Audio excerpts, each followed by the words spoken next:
budget issues continue for Du Bois County. More on what local officials are proposing. Plus, Terry Schneider has this week's report with our friends at the Du Bois County Humane Society. And Pat O'Keefe and Steve Lindauer talk with Bill Potter about the Indy Honor Flight tonight on Inform. All of that and much more is up next here on the 18 WJTS News.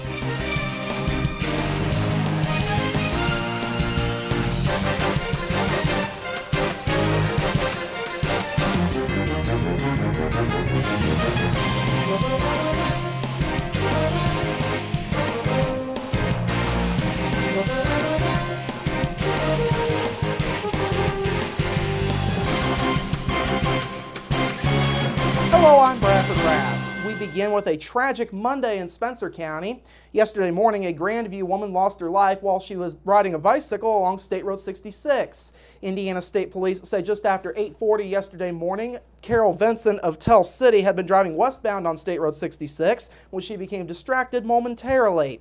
Vinson told deputies when she looked back up at the road, she saw a bicycle in her lane of travel, but it was too late to swerve. Vinson then collided with the bicycle and her vehicle went off of the road and into a nearby field. Police say the bicyclist, 56-year-old Mary Hasty of Grandview, was pronounced dead at the scene by the Spencer County Coroner's Office. Authorities say this investigation is still ongoing and alcohol is not believed to be a factor. Then last night, a pair of Perry County women were killed in a car versus semi accident along State Road 70 and US 231 near Christney. Just after 9:15 Central Time last night, Indiana State Police say 67-year-old Violet Patterson of Cannleton was going eastbound along State Road 70 in the Christney area.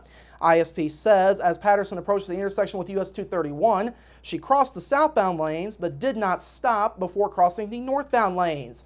As she went into the northbound lanes, she pulled into the path of a semi being driven by 37-year-old Billy Widener of Marion, North Carolina. Widener did not have time to react and collided with Patterson's vehicle. Patterson's vehicle was then pushed north of the intersection and knocked over several street signs in the area. Patterson and a passenger, Velma Bolin of Cannleton, were both pronounced dead at the scene. State police say this investigation is still ongoing. Widener was taken to Owensboro Health for further evaluation.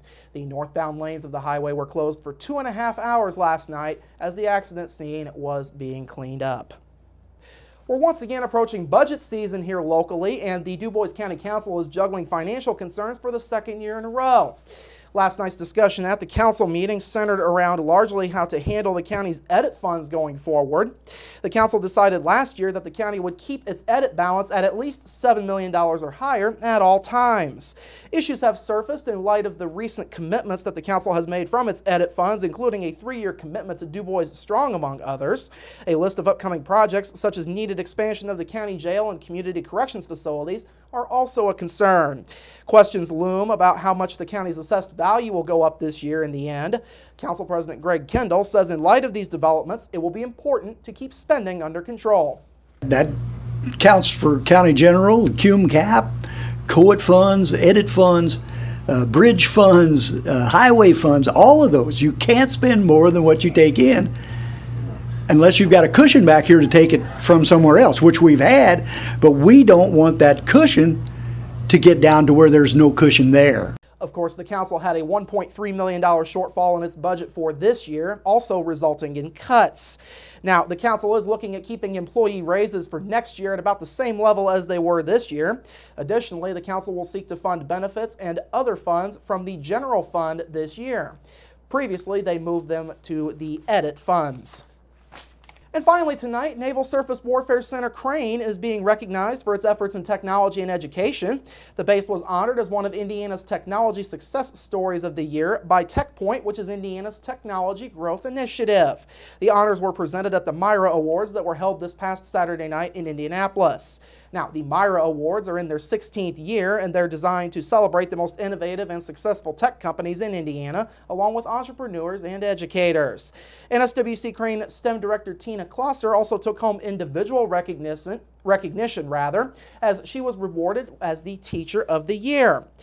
Klosser was chosen largely based on her history of outreach to local communities by allowing her employees to work as math and science tutors while on the clock, while also allowing them to participate in the annual NSWC Crane Science Fair and her coordinating efforts with that.